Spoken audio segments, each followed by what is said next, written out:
জানি কিন্তু যে আমাদের ঘুম থেকে উঠে ঈশ্বরভীতি করতে হয়, নাম ধ্যান করতে হয়, প্রার্থনায় যেতে হয়, প্রার্থনার পরে ঠাকুরের একটা বই পড়ি, বই পড়ার পরে একটু কৃপালি খাই, ধানকুনি খাই, খাওয়ার পরে নিজেদের ব্রেকফাস্ট করে আমরা নিজেদের গন্তব্যে বেরোই। বিকেলবেলা পারতপক্ষে যেখানে কর্মক্ষেত্রে আমরা বসে আছি সেখানে বসে আমরা প্রার্থনা করি। যদি সেটার সুযোগ না থাকে তাহলে বাড়ি ফেরার পথে যদি কোথাও সৎসঙ্গ থাকে তাহলে সেখানে গিয়ে সৎসঙ্গতে যাওয়ার চেষ্টা করি।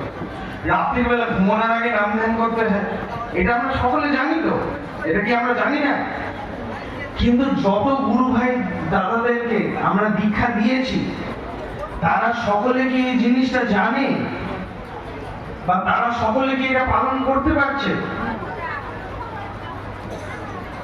এইটাই আমাদেরকে পরিবর্তন করতে হবে, যে আমাদের যত সৎসঙ্গী দাদারা আছে, যারা দীক্ষা নিয়েছে, সকলের মধ্যে আমরা যাতে এই জিনিসটাকে ঢুকিয়ে দিতে পারি।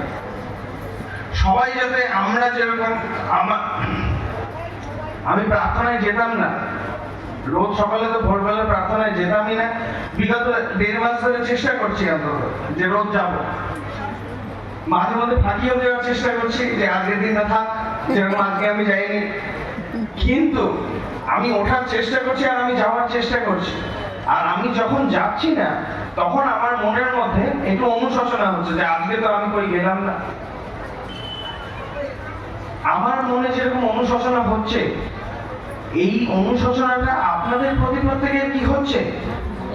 আর যাদেরকে আপনারা দীক্ষা দিয়েছেন তারা যখন সকালবেলা উঠে প্রার্থনা করছে না বা সে যে যখন নাম ধ্যান করতে ভুলে যাচ্ছে, তার মনে কি এই অনুশোচনাটা হচ্ছে যে আজকে আমি নাম ধ্যানটা করলাম না,